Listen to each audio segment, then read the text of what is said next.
What if the person you threw away, the one you called dull and worthless, turned out to be a diamond?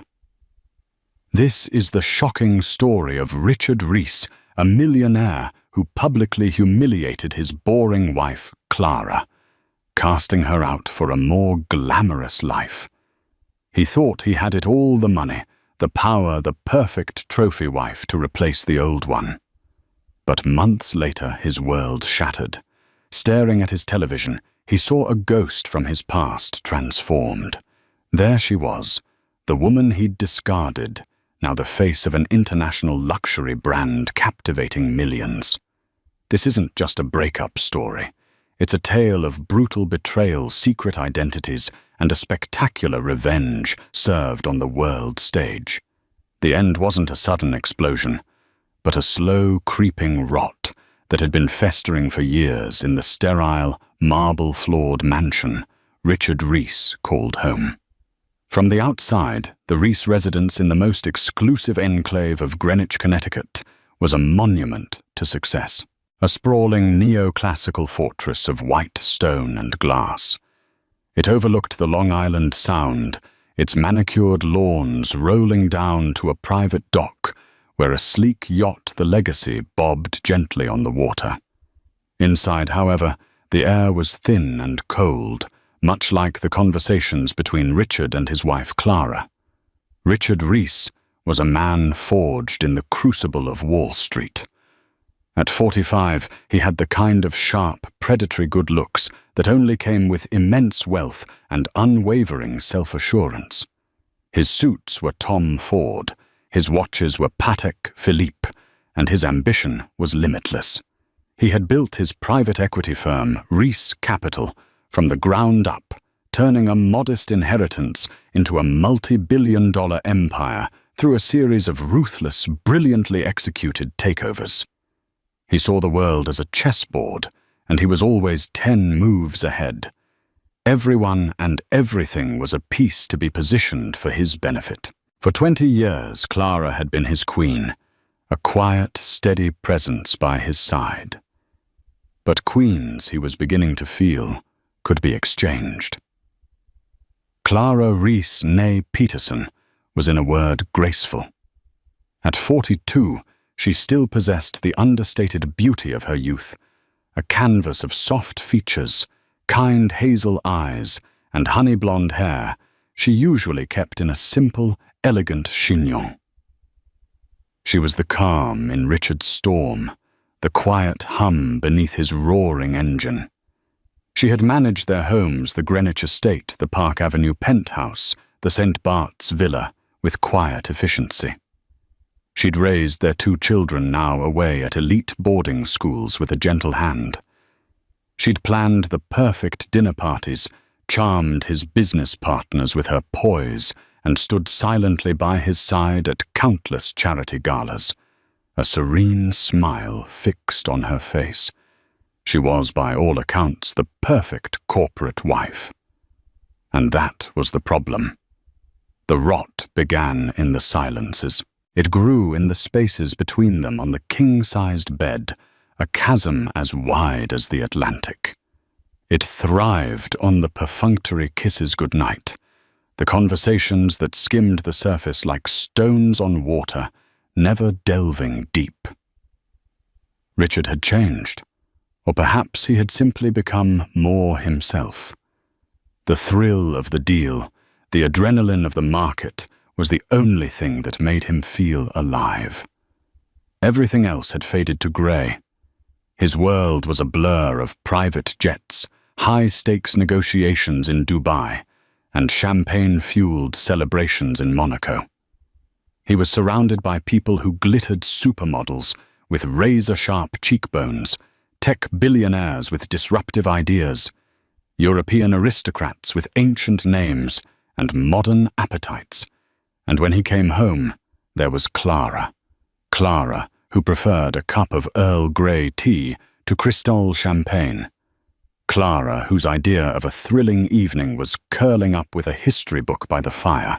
Clara, who would ask him about his day, and he would see her eyes glaze over as he spoke of leveraged buyouts and hostile takeovers concepts as foreign to her as ancient Sanskrit. He saw not a partner, but a relic of a past life, the woman he'd married when he was still hungry, still striving before he'd become a king. Now he needed a queen who shone as brightly as his crown. The final catalyst was a woman named Annelise Delacroix. She was the French-born creative director of a luxury fashion house his firm was considering acquiring. Annelise was everything Clara was not: fiery, ambitious, and dripping with a raw, unapologetic sensuality. She challenged him, argued with him about art and finance, and looked at him with an undisguised hunger that mirrored his own. She saw him not just as a provider, but as a predator, an equal. Her presence in his life threw Clara's quietude into stark, unflattering relief. He started to see his wife through Annelise's imagined eyes, and what he saw was boring. He became cruel in small ways. He'd mock her simple dress sense at a party. "Did you get that at a bake sale, darling?" He'd sneer, just out of earshot of their friends. He'd belittle her interests. "Ah, another book about dusty kings and queens. Fascinating," he'd say with a theatrical yawn. He stopped coming home for dinner, offering clipped, unapologetic excuses about late meetings that both of them knew were lies. Clara absorbed it all with a quiet dignity that only infuriated him more. She never rose to his bait, never screamed or threw things. She would just look at him with those calm, knowing eyes, a flicker of hurt in their depths, and it was that knowing look that he hated the most. It was as if she could see the shriveled thing his soul had become, and her silent judgment was more damning than any trade. The day he ended, it was a Tuesday in October, crisp and clear. The autumn leaves were a riot of gold and crimson, a fiery spectacle that felt like a mockery of the cold death unfolding inside the house. Clara was in the conservatory, tending to her orchids, her hands gentle as they misted the delicate petals. She was wearing a simple cashmere sweater and jeans, her face bare of makeup. She looked domestic, wholesome. In his mind, the word landed like an insult. He strode in his custom-made leather shoes, clicking ominously on the flagstone floor. He didn't bother with pleasantries. "Clara, we need to talk." She turned a small, hopeful smile on her face, perhaps thinking he was home early for a reason that involved her. The smile died when she saw his expression. It was the same look he wore when he was about to gut a competitor's company, cold, decisive, and devoid of all sentiment. "I want a divorce," he said. The words hung in the humid air, thick with the scent of damp earth and blooming flowers. Clara didn't gasp or cry. She simply stood there, the silver misting bottle held loosely in her hand, her face paling slightly. "I see," she said, her voice barely a whisper. Her composure was the final straw. He wanted a reaction, a confirmation of his power over her. He needed to break her. "Let's be honest, Clara." He began, his voice taking on a tone of condescending reasonableness. "This hasn't been working for a long time. We've grown apart. We want different things." "What is it that you want, Richard?" she asked, her gaze steady. "I want a life," he shot back, gesturing around the opulent, sun-drenched room. "A real life. Not this quiet, sterile, boring existence." The word, his favorite insult for her, was finally out in the open, sharp and venomous. "You think I'm boring?" It wasn't a question. "I don't think it. I know it," he said, pacing now, energized by his own cruelty. My life is moving at 1,000 miles an hour. I'm building an empire. I need a partner, an equal, someone who understands my world, who can keep up. Annalise. He stopped, but it was too late. The name was out. Clara's eyes flickered with the first real sign of pain.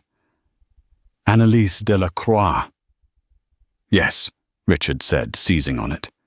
She's alive. She has fire. She's not content to just sit in the background and arrange flowers. He waved a dismissive hand at her beloved orchids, a gesture that felt like a slap. He expected tears. He expected pleading. He got none of it. Clara placed the misting bottle down with a deliberate, steady hand. She straightened her spine, and for the first time he saw something in her eyes that wasn't hurt or gentleness. It was a flicker of steel, ancient and hard. 20 years, Richard, she said, her voice low and dangerously calm. For 20 years I have been the foundation upon which you built your empire. I hosted the dinners that won you clients. I raised the children you barely saw. I created the peaceful home you retreated to when your alive world became too much. I built this quiet, boring life so that you could have your loud, exciting one. Don't try to play the martyr, he scoffed. You lived a life of unimaginable luxury. I lived in a gilded cage, she corrected him softly. And I did it willingly because I loved the man I married. But that man is gone. I'm not sure he ever really existed. She looked at him, truly looked at him, and he felt a sudden unnerving chill, as if she were seeing right through his expensive suit and his carefully constructed persona. The lawyers will be in touch, he said, turning to leave, eager to escape that piercing gaze. I'll be generous, of course. You'll be well taken care of. I don't want your money, Richard, she said, her voice stopping him at the door. He turned back, incredulous. What? The house, the cars, the accounts. You can have it all, she said. I want only one thing. And what's that? He asked, a smirk playing on his lips, assuming she'd ask for some sentimental piece of jewelry. My freedom, she answered, and my name. I will no longer be Mrs. Reese. I will be Clara Peterson again.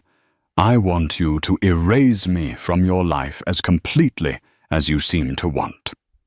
A genuine laugh escaped him, then loud and incredulous. The fool. She was actually letting him off the hook.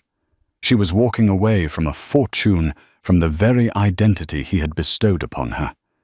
It was the ultimate proof of her simplicity, her utter lack of ambition. Fine, he said with a magnanimous shrug. Have it your way, Clara. Be whoever you want to be. Just don't come crawling back when you realize how cold the world is outside of my protection. He walked out of the conservatory without a backward glance, leaving her standing among her flowers. He felt a surge of exhilaration, of liberation. The final boring shackle had been cast off. He was free to build his new life with his new exciting queen. He was Richard Reese, and the world was his for the taking. He never imagined that the woman he left behind was not a simple gardener, but a rare flower that was about to bloom in the most spectacular way imaginable, and that the world she would soon inhabit would make his own look small, provincial, and painfully ironically boring. The silence that descended after Richard's departure was profound. It was heavier than the oppressive quiet that had defined their marriage. This was a vacuum, a void where a life used to be. For the first 24 hours, Clara did not move from the conservatory. She sat on a wrought-iron bench, her hands resting in her lap, and watched the light change as the sun arced across the sky. The vibrant reds and golds of the autumn trees outside seemed to mock the grey numbness that had enveloped her. Richard's words echoed in the void. Boring. Sterile. A relic. Each word was a stone, and she felt as if she were at the bottom of a deep well. The stones piled on her chest, crushing the air from her lungs. She had dedicated her entire adult life to being his wife. It wasn't just a role, it was her identity. She had sublimated her own desires, her own ambitions, her own self for so long that she wasn't sure who Clara Peterson was anymore. Had she ever been anyone but Mrs. Richard Reese? The staff who had moved through the house with ghost-like tread for years now seemed unsure how to approach her. The head housekeeper, Mrs. Gable, a stern but not unkind woman who had been with them for a decade, finally breached the conservatory door on the second morning. She held a silver tray with a porcelain teapot and a single cup. "Ma'am," she said softly, her voice thick with concern. "You must have something." Clara looked up, her eyes unfocused. She saw the familiar pattern on the teacup, the same Royal Doulton set they'd received as a wedding gift 20 years ago. A wave of nausea, sharp and violent, washed over her. It was all part of the cage, the beautiful, exquisitely crafted cage. "Take it away, Martha," she said, her voice raspy. "Please. Take it all away." Confused, Mrs. Gable hesitated. "Ma'am." "Everything." Clara clarified, a strange, feverish energy beginning to prickle beneath her skin. The china, the silver, the crystal. "Pack it up. Donate it. I don't want to see any of it ever again." That was the first crack in the dam of her composure. The command, the first decision she had made for herself in years that wasn't about a menu or a seating chart, felt like a jolt of electricity. Over the next few days, the numbness gave way to a storm of emotion she hadn't allowed herself to feel for 2 decades. Grief, raw and gut-wrenching, would ambush her at unexpected moments. She found one of Richard's old sweaters in a closet, and the familiar scent of his cologne, a scent she used to find comforting, sent her spiraling into a fit of weeping, so intense she thought her heart would break. But beneath the grief was something else, something she hadn't felt since she was a young woman with a scholarship to the Sorbonne and a world of possibilities at her feet. Anger. It was a clean, hot, righteous anger. How dare he? How dare he take the best years of her life, the years she had devoted to him, to their family, and discard them like a business asset that was no longer performing? How dare he call her boring when she was the architect of the very world that allowed him his glamour? He had made his choice clear. His lawyers, a team of sharks from a top Manhattan firm, sent over the divorce papers via courier. They were as cold and clinical as Richard's final words. He was, as promised, generous. The settlement offered her the Greenwich estate, a lump sum that would ensure she never had to work again, and staggering lifelong alimony. It was hush money, a golden muzzle, to ensure she disappeared quietly. Clara sat at the massive mahogany desk in Richard's now abandoned study, the papers spread out before her. She picked up the expensive fountain pen Richard had left behind, a Mont Blanc that probably cost more than her first car. She looked at the signature line for Clara Reese, and she smiled. A real smile, not the placid, polite one she'd worn for years. This one had an edge. She took the pen and in a clear, bold hand crossed out the entire settlement section. She wrote a single sentence across the page. "As agreed, I waive all claims to marital assets, property, and alimony." She then signed her name, but not as they had written it. She signed for the first time in 20 years as Clara Peterson. She sent the papers back via a standard postal service, not a courier. The act felt momentous, like shedding a heavy diamond-encrusted skin. Of course, Richard's lawyers called immediately, their tone a mixture of disbelief and frantic concern. Was she unwell? Was she under duress? Did she understand what she was giving up? I understand perfectly, Clara told the senior partner, a man named Mr. Abernathy, whom she had hosted for dinner a dozen times. I am in my right mind, and I am under no duress. I want nothing. Please proceed with the divorce on these terms. The news, she knew, would get back to Richard. He wouldn't understand it. He would see it as weakness, as foolishness. He could never comprehend that walking away from his fortune was the only way she could reclaim her soul. It was a language he didn't speak. Her first real taste of freedom was terrifying. She had no money of her own, save for a small, long-forgotten savings account from before her marriage that held a few $1,000s. The day the divorce was finalized, she packed a single suitcase. She took no designer clothes, no jewelry, save for a simple silver locket her grandmother had given her. She walked through the grand marble foyer of the house that had been her prison one last time. Mrs. Gable and the other staff stood in a sad, awkward line. "Where will you go, ma'am?" Mrs. Gable asked, her eyes wet with tears. "I'm not sure yet," Clara admitted, and the honesty of it was both frightening and exhilarating. "But I'm going forward." She didn't take a chauffeured car. She called a local taxi. As the cab pulled away from the imposing iron gates, she didn't look back. She drove to a modest hotel in Stamford, a world away from the luxury she was used to. The room was small.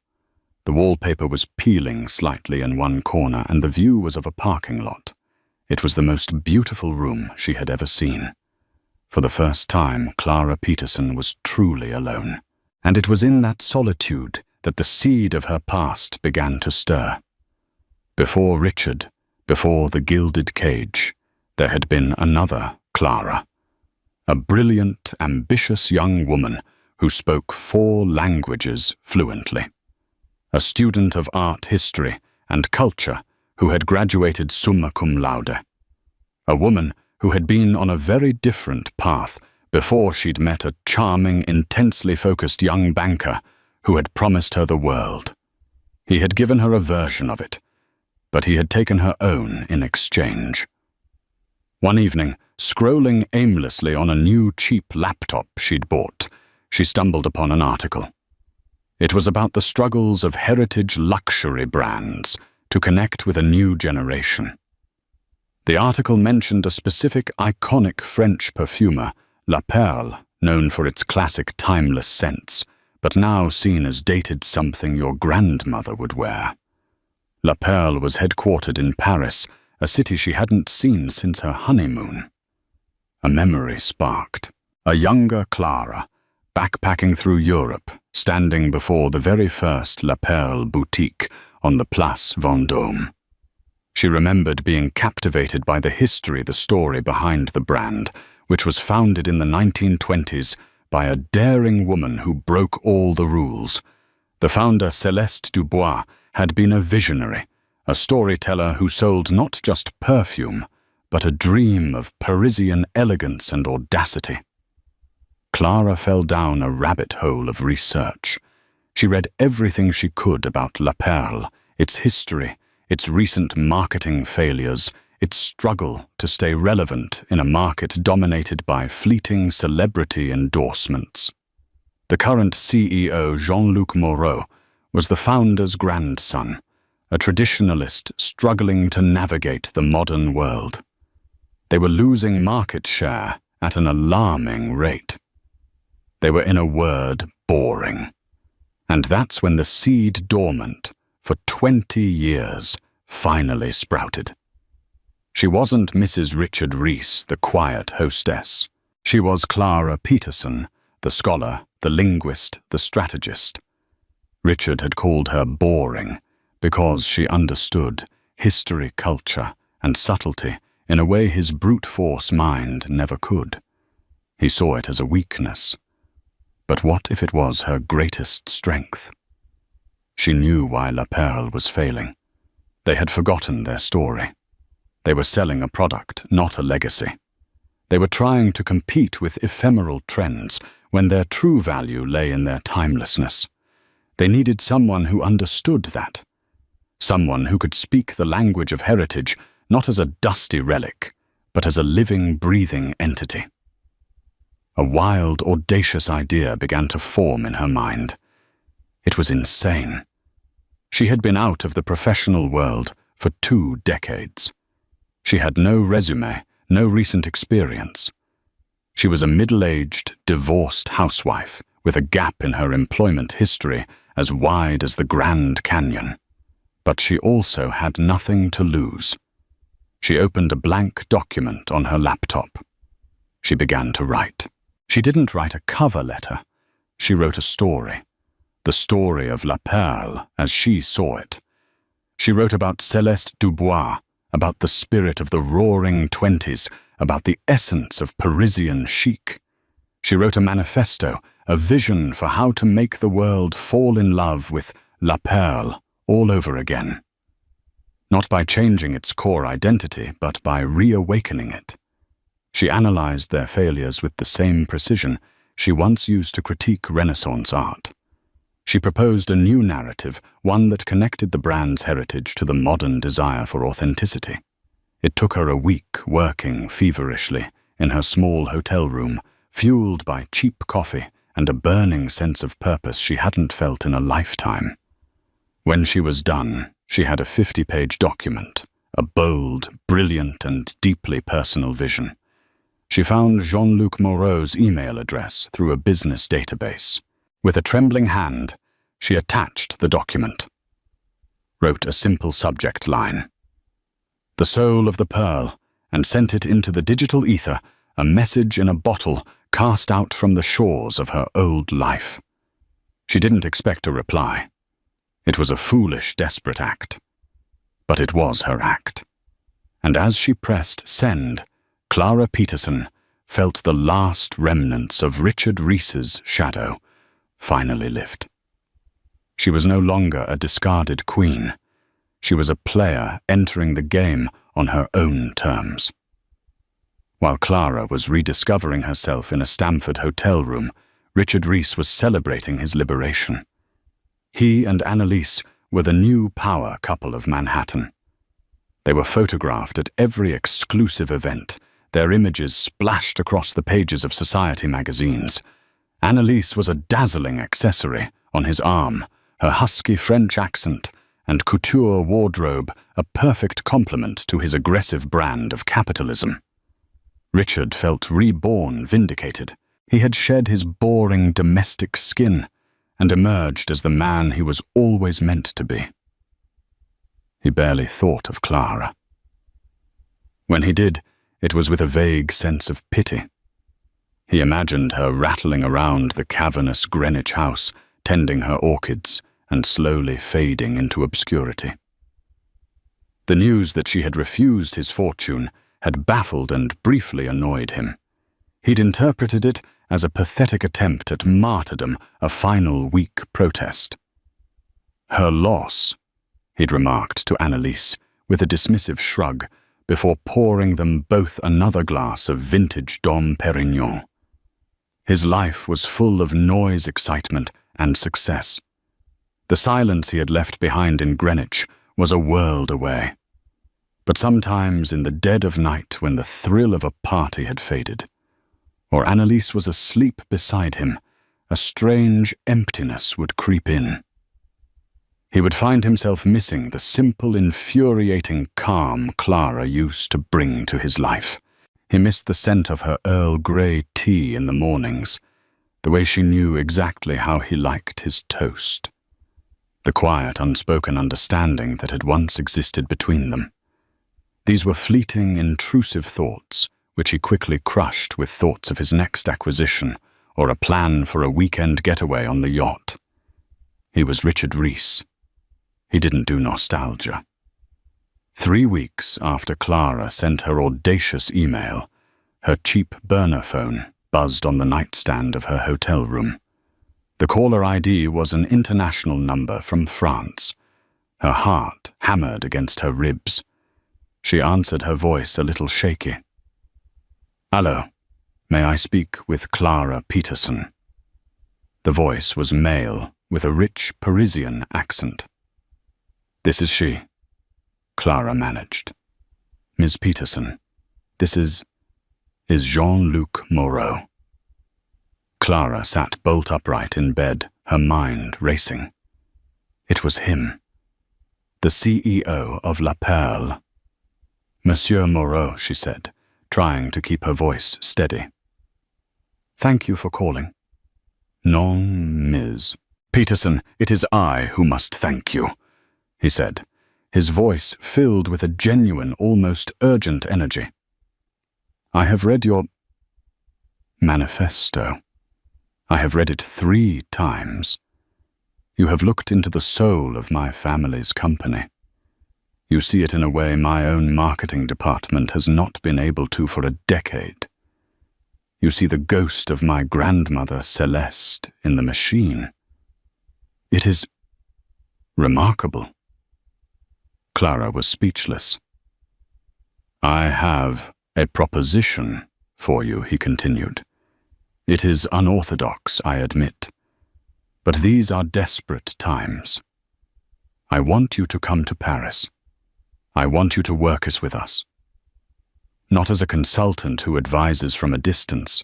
I want you to lead this. I want to create a new position for you. Ambassador of the brand. You will be the face and the voice of La Perle's Renaissance." The offer was so far beyond her wildest dreams that she almost laughed. Ambassador of the brand, her the boring housewife from Greenwich. "Monsieur Moreau," she started. "I have to be honest with you. My resume, it has a 20-year gap. I am not hiring a resume." "Ms. Peterson," he replied firmly. "I am hiring a vision. I am hiring the woman who wrote those 50 pages. That woman understands luxury legacy and storytelling better than anyone I have ever met. Can you be in Paris by next week? We will handle all the arrangements." A week later, Clara Peterson stepped out of a taxi and onto the Place Vendôme. The familiar grey Parisian sky and the elegant arched windows of the surrounding buildings felt like a homecoming. She was no longer a tourist peering in from the outside.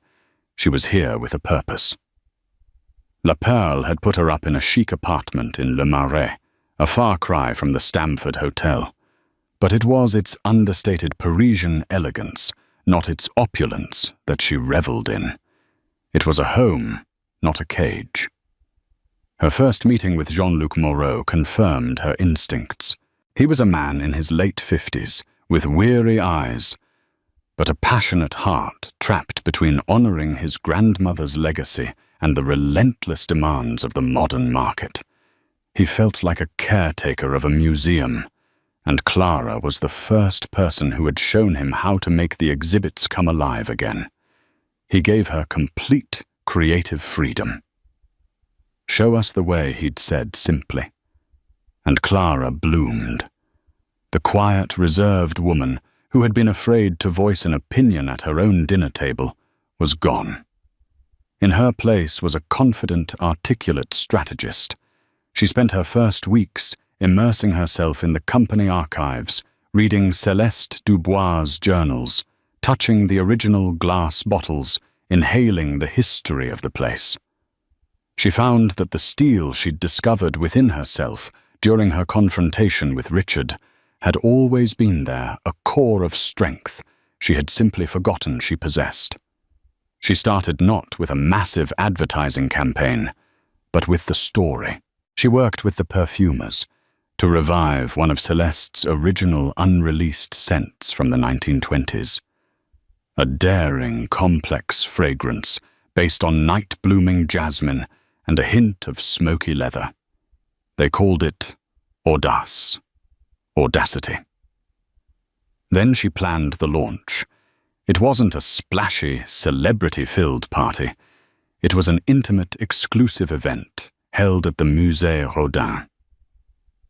They didn't invite influencers famous for being famous.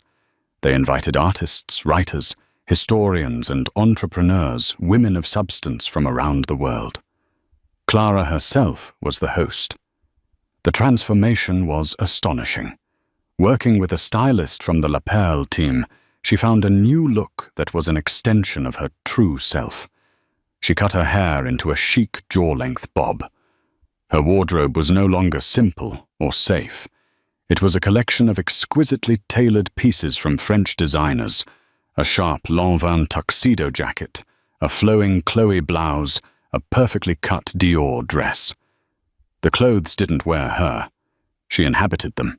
Her natural grace was still there, but now it was infused with a palpable confidence.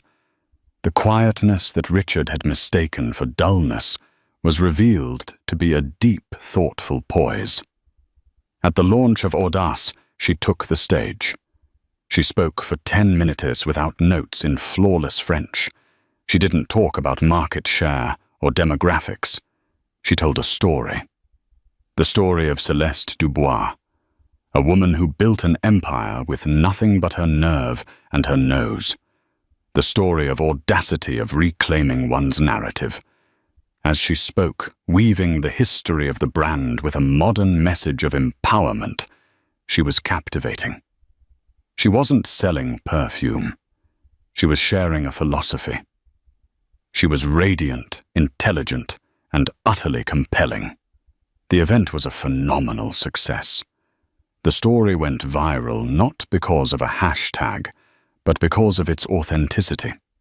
Articles appeared in Vogue, Paris Le Monde, and the Financial Times, praising La Perle's brilliant, soulful rebranding. They all centered on the mysterious and elegant new ambassador, Clara Peterson, the woman who had seemingly come from nowhere to resurrect a sleeping giant. Clara's new life was a whirlwind. She traveled across Europe to Milan, London, and Geneva, hosting intimate events, giving interviews, and becoming the living embodiment of the brand's new identity. Timeless elegance with a modern, intelligent edge. She was working harder than she ever had in her life, and she had never felt more alive. The emptiness that had haunted her old life was filled with purpose, creativity, and the joy of building something of her own. She was no longer a reflection of a powerful man. She was the source of her own light. She sent her children, who were initially shocked and worried by the divorce postcards, from every city. She had long, honest conversations with them over video calls, explaining not just what had happened, but who she was becoming. For the first time, they saw her not just as their mother, but as a woman in her own right, and their pride in her was a balm to her soul. One night, sitting on the balcony of her Paris apartment, overlooking the glittering city, a glass of Sancerre in her hand, she thought of Richard. She felt no anger, no bitterness, just a strange, distant pity for a man who had so much but understood so little. He had looked at a diamond, and because it was uncut, had mistaken it for a common stone and thrown it away. She raised her glass to the city, to her new life, to Clara Peterson. The Renaissance was complete. Now the world was about to take notice. Richard Rhys was on top of the world, or so he told himself. The acquisition of Annelise's fashion house, now under the Rhys Capital umbrella, had gone through, and the deal was being lauded on Wall Street as another masterstroke. He and Annelise had just returned from a week in Saint Bart's, a whirlwind of beach parties and sunset cruises on the Legacy. Yet the gnawing emptiness persisted, a low hum of dissatisfaction beneath the roar of his success. Annelise, he was discovering, was a high-maintenance flame. Her passion, which had seemed so intoxicating, now felt demanding. Her ambition, which had mirrored his own, now felt competitive. Their conversations were less about shared ideas and more like negotiations, each subtly jockeying for position. The effortless glamour she exuded required a staggering amount of effort to maintain, and the bills for her couture wardrobe and lavish tastes were astronomical. Not that he couldn't afford it, but it felt transactional. The quiet peace he had once fled now seemed like a distant, desirable luxury. He found himself thinking of Clara at the oddest times. He'd see a woman with a graceful posture or hear a soft laugh in a restaurant, and his head would turn a jolt of something running through him before he realized his mistake. He'd dismissed her as boring, but he was starting to realize that what he'd called boring was actually a deep, unshakable sense of self that he, for all his wealth and power, profoundly lacked. He was a collection of his successes, his possessions. Who was he without them? The question terrified him, so he pushed it down and worked harder, partied louder. The moment the world shifted on its axis happened on a rainy Tuesday night in November. He was in the media room of his Park Avenue penthouse, a vast space dominated by a wall-sized television screen. Annalise was out at some fashion event he'd had no interest in attending. He was idly flipping through channels, a glass of Macallan 25 in his hand, feeling restless and irritable. He landed on a 24-hour business news channel. They were running a special segment, Titans of Tradition, How Heritage Brands Are Reclaiming the Future. He watched with mild interest as they covered legacy automakers and watchmakers. Then the screen filled with the iconic pearlescent logo of La Perle. But perhaps the most stunning turnaround story of the year comes from the world of French perfume. The female anchor said, her voice bright with enthusiasm. The legendary house of La Perle, once considered a brand for an older generation, has seen a staggering 40% growth in the last quarter, driven by a rebranding campaign that has been hailed as nothing short of genius. Richard grunted, taking a sip of scotch. Good for them. The campaign, the anchor continued, is the brainchild of their new and famously private brand ambassador, a woman who has become as much of a sensation as the perfume she represents. We have a clip from her recent interview in London. The screen cut to a beautifully shot segment. A woman was seated in a plush armchair in what looked like a library of a 5-star hotel. She was the epitome of elegance, wearing a cream-colored silk blouse and sharp black trousers. Her blonde hair was styled in a sophisticated bob, and her smile was both warm and incredibly confident.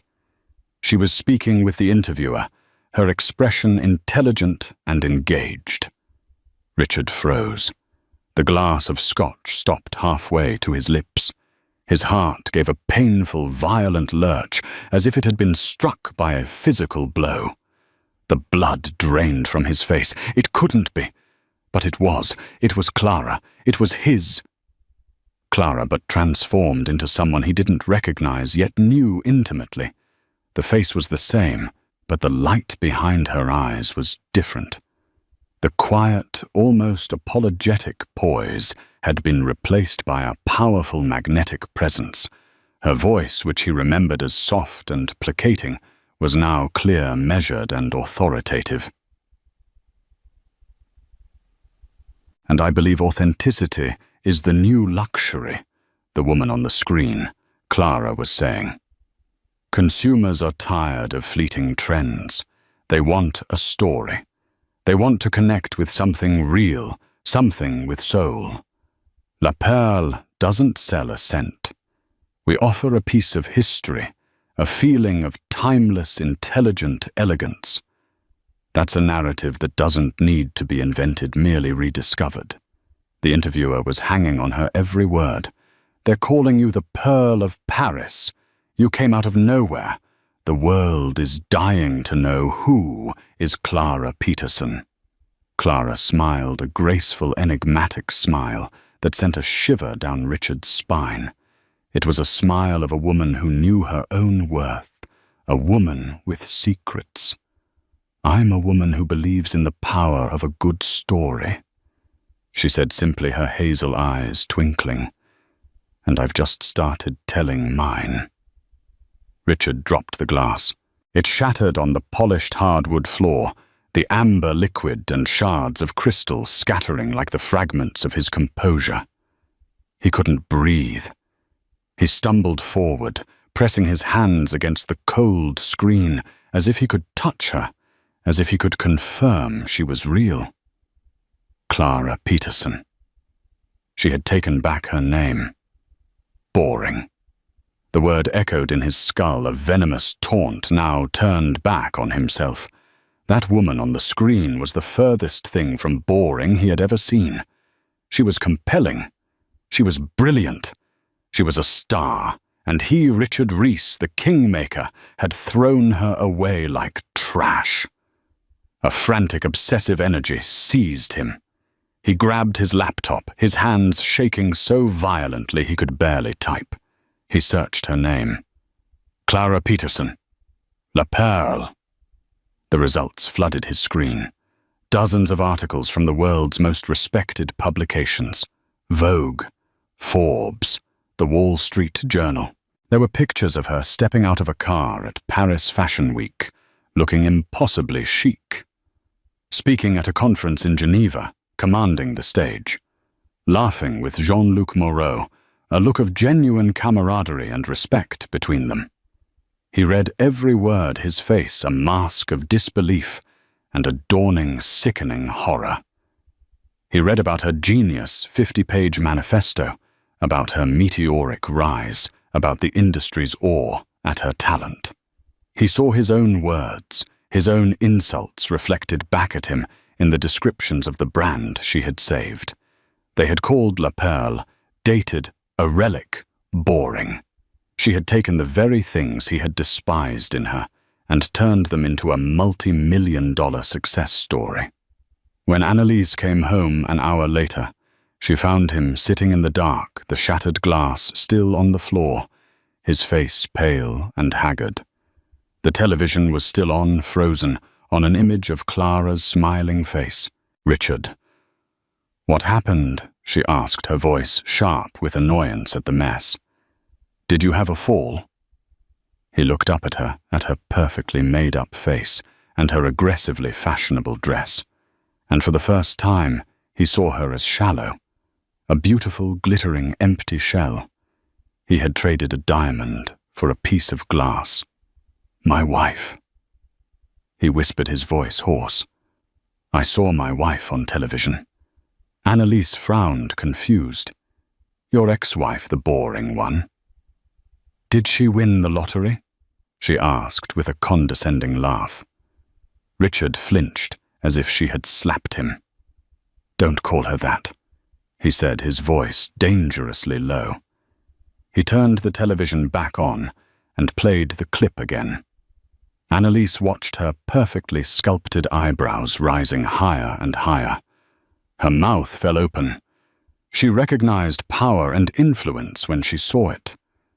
And the woman on the screen radiated both. She looked from the screen, back to Richard's shattered expression, and a flicker of insecurity, quickly followed by anger, crossed her face. "Well," she said, trying to sound dismissive. "She cleans up now." But the damage was done. Richard was no longer listening. He was lost in the image on the screen. He felt an overwhelming, desperate urge to talk to her, to understand. He started with an email. It was a clumsy, pathetic attempt at reconciliation. "Saw you on TV. You look good. We should talk." He hit send, his heart pounding. Days passed with no reply. The silence from her was louder than any argument. He was used to people responding to him immediately. The lack of a response was a power play, and he knew it. He was no longer the one in control. He tried calling the La Perle headquarters in Paris, asking to be put through to Clara Peterson. A polite, firm assistant informed him that Ms. Peterson's schedule was fully committed. "May I take a message?" the assistant asked. "Just tell her Richard Reese called." He said the name that once opened any door, now feeling useless. He knew she got the messages, and he knew she was ignoring him. The realization was a slow, agonizing burn. He who had discarded her was now the one desperate for a scrap of attention. The hunter had become the supplicant, and his obsession, fueled by rejection and a dawning, terrifying understanding of what he had lost, was just beginning. Richard's obsession grew into a fever. The more Clara ignored him, the more he needed to see her to confront this new reality she had built without him. His work at Reese Capital, the empire that had been the center of his universe, now felt like a distraction. Deals that once thrilled him seemed meaningless. The glittering world he had craved now felt hollow, its inhabitants vapid. Annalise's constant chatter about fashion shows and socialites grated on his nerves. He saw the world and his own life through new eyes, Clara's eyes, and he found it all wanting. He became erratic. He snapped at his partner's missed important meetings. He would sit at his desk for hours, not working, but endlessly refreshing the news feeds for any mention of Clara Peterson. He saw her everywhere, her face on the side of a bus in an ad for Ordus, her name quoted in a business article, a candid photo of her walking along the Seine, looking serene and powerful. She was a ghost haunting his new life, a constant reminder of his monumental miscalculation. Finally, he couldn't take it anymore. He had to see her. Pleading and emailing had failed, so he decided to do what he had always done. When he wanted something, he would use his power and money to force a meeting. He flew to Paris on his private jet. He didn't tell Annalise where he was going.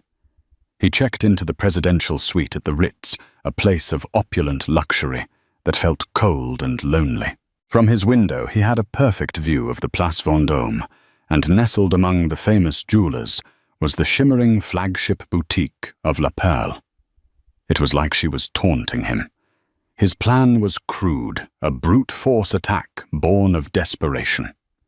He had his top legal and financial team draw up a proposal, an unsolicited, extremely generous offer from Reese Capital to acquire a majority stake in La Perle. It was an offer so far above market value that any board would be forced to consider it. It was his way of kicking down the door. He knew that as the public face and strategic architect of the brand's success, Clara would have to be in the room when he presented it. He would finally have her attention. The proposal sent shockwaves through the French business community. La Perle was a family-owned institution. It wasn't for sale. But Richard's offer was so aggressive it couldn't be ignored. A formal meeting was set. Jean-Luc Moreau would be there, along with his board. And as he had intended, so would Clara Peterson. The day of the meeting, Richard dressed with military precision in his most powerful suit, a dark charcoal brioni. He walked across the Place Vendôme to the La Perle headquarters, his face a mask of grim determination. He felt the old thrill of the hunt return, but this time the stakes felt different. This wasn't about money or power. It was about reclaiming a part of himself he had thrown away. He was shown into a grand, antique-paneled boardroom. Jean-Luc Moreau and his board members, a collection of stern-faced French aristocrats and executives, were already seated. And at the far end of the table, silhouetted against a large window overlooking the square, was Clara. She stood up as he entered. She was wearing a tailored dress in a deep shade of sapphire that brought out the fire in her hazel eyes. She looked at him not with anger or hurt or even triumph. She looked at him with a cool, dispassionate curiosity, the way a scientist might observe a specimen under a microscope. The look unnerved him, more than any display of emotion could have. "Richard," she said, her voice calm and even. It was the first time she had spoken his name in months. "What a surprise." "Clara," he replied, his own voice sounding strained to his ears. "You look well." "I am well," she said, gesturing to a chair opposite her. "Please, let's not waste time with pleasantries. You have an offer for us." The meeting was a masterclass in humiliation. Richard launched into his presentation, laying out the financial benefits of his offer with his usual ruthless clarity. He spoke of synergy, of global expansion, of the power of Reese Capital. He was at the top of his game, but his words felt hollow even to him. The entire time he was acutely aware of Clara's gaze. She didn't interrupt. She simply listened. Her hands steepled before her an occasional, almost imperceptible nod to Jean-Luc Moreau, who sat beside her, his expression unreadable. When he finished, there was a long silence. "Thank you for your presentation, Mr. Reese," Jean-Luc Moreau said finally, his tone icy. "It is bold, as is your method of arranging this meeting." "I'm a bold man," Richard said, trying to project confidence. Moreau glanced at Clara. She gave a slight shake of her head. "We appreciate the valuation you have placed on our company." Moreau continued, "But La Perle is not for sale. It is the legacy of my family. It is not a mere asset to be acquired and stripped for parts, which I believe is your specialty." The insult landed sharp and precise. "Now, if you'll excuse us," Moreau said, standing up. "We have business to attend to." The other board members began to gather their papers and file out of the room, leaving Richard sitting there, his multi-billion-dollar offer dismissed as if it were nothing. Only Clara remained. She walked from her end of the table and stood before him. Was this what this was all about? "Richard," she asked softly once they were alone. "All this corporate theater, just to get my attention." He couldn't hold her gaze. He looked down at his hands on the polished table. I had to see you, Clara. I saw you on television. I don't understand." "What don't you understand?" She pressed her voice, still quiet, but now laced with steel. "That the woman you called boring had a brain, that the woman you left for a fiery and alive model could build something of her own. What you don't understand, Richard, is that you never knew me at all. I made a mistake." He whispered, the admission costing him everything. "No," she corrected him. "It wasn't a mistake. It was a choice. You chose a life that glittered over one that had substance. You chose a reflection over a real person. You didn't just leave me, Richard. You abandoned the best part of yourself, the part that could still appreciate quiet strength, that could still value something other than a stock price." She walked to the window and looked down at the bustling square. "I was the curator of your life. I made it beautiful and seamless so you could go out and play your games. And you convinced yourself that the curator was just part of the furniture. You forgot she had her own thoughts, her own history, her own dreams." She turned back to him, and for the first time he saw a flicker of the old, gentle Clara, but it was layered with a newfound strength that made her breathtaking. "I want to thank you, Richard," she said, and he looked up, stunned. "Thank me?" "Yes. By casting me out, you set me free. You forced me to find the woman I was before you, the woman I had buried for 20 years. You thought you were kicking me out into the cold, but you pushed me out into the sun." She picked up a single elegant bottle of Ordus from a side table. "This is my life now. I am building something that has a soul, something that will last." "What are you building, Richard?" Another shell company, another empty monument to your ego. He had no answer. He felt stripped bare, his power, his money, his arrogance, all rendered meaningless before her quiet, unshakable truth. He had come here for a battle, but she had already won the war long ago in a small hotel room in Stamford. "I want you back," he said, the words clumsy and raw. A sad smile touched her lips. "The person you want back doesn't exist anymore," she said, "and the person I am now, she would never choose you. You see, I finally have a life that isn't boring, and I have no intention of giving it up." She placed the perfume bottle on the table in front of him. A final, beautiful, fragrant dismissal. "Goodbye, Richard."